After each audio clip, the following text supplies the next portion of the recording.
সংগ্রামী তৌহিদি জনতা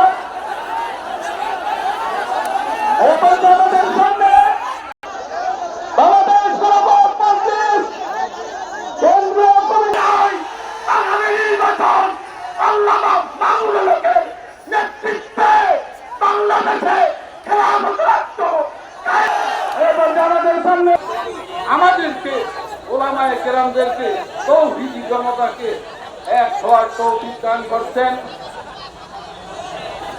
করে দিতেন। এই সুবর্ণ সুযোগ হবে আসছে আমাদের ওলামায়ে কেরাম। আমি সকলকে বলতে চাই আমাদের ঐক্যের প্ল্যাটফর্ম হইতে হবে, কেরাম এক হইতে হবে, এক প্ল্যাটফর্মে আসতে হবে। আমি সকলকে আহ্বান করছি, সমস্ত ওলামায়ে কেরাম, তৌহিদি জনতা, স্কুল কলেজ ভার্সিটি সকল ছাত্রদেরকে আহ্বান জানাইছি, একবার এই দেশে ইসলামী খেলাফত কায়েম করার সুযোগ তৌফিক দান।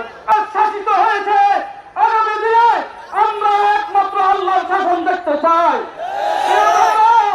আমরা আল্লাহ মাওলানা হকের নেতৃত্বে আমরা এই দেশে খেলাফত প্রতিষ্ঠা করতে চাই। আল্লাহ রাব্বুল আলামিন কোরআনে স্পষ্ট বলেছেন, ইন্নী জাহিলুন ফিল আরদি খলিফা।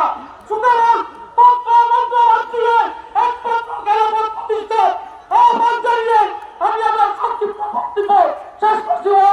আলহামদুলিল্লাহ রাব্বিল আলামিন। تفضل حسين نيازي. وعليكم ورحمة الله. نحمده ونصلي على رسوله الكريم. أما بعد.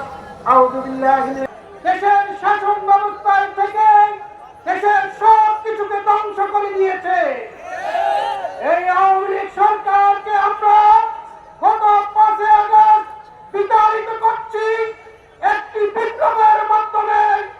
আগামী দিনে আরেকটি বিপ্লব আমাদেরকে করতে হবে। সেই বিপ্লবটি হলো দলের বিপ্লব, দলের বিপ্লব। আগামী জাতীয় নির্বাচনে ইসলামী শক্তিকে আমরা কারা কারা প্রস্তুত আছেন হাত তুলে দেখা। তন্ত্রমন্ত্রের দিন শেষ। আগামী বাংলা, আগামী দেশ, আগামী বাংলা হবে ইসলামের বাংলা। সুতরাং আগামী দিনে সকল আন্দোলন সংগ্রামে সকলকে হযরত মাওলানা আতাউল্লাহ আমিন বাংলাদেশ খেলাফত মজলিস নরসিংদী আপনাদের প্রিয় নেতা, বাংলাদেশ খেলাফত মজলিসের মজলুম মহাসচিব, কারা নির্যাতিত আলেম শেখুল হাদিস ইবনে শেখুল হাদিস গঠিত হবে, এই আশা নিয়ে দেশটাকে আমরা গড়েছিলাম। কিন্তু আমরা কি দেখতে পেলাম?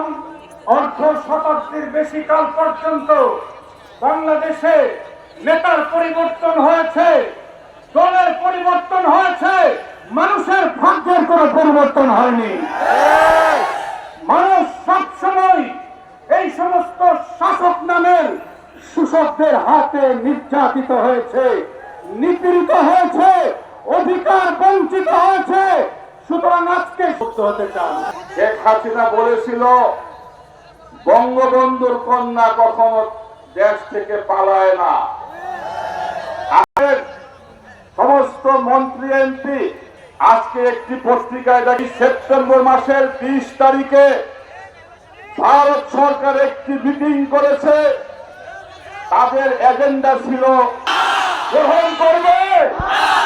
তাই ভারতকে আমি হুঁশিয়ার করতে চাই, ভারত সরকার আপনি এই 15 বছর বাংলাদেশের জনগণের বিরুদ্ধে অবস্থান নিয়েছেন, শুধুমাত্র আওয়ামী লীগের পক্ষে অবস্থান নিয়েছিলেন।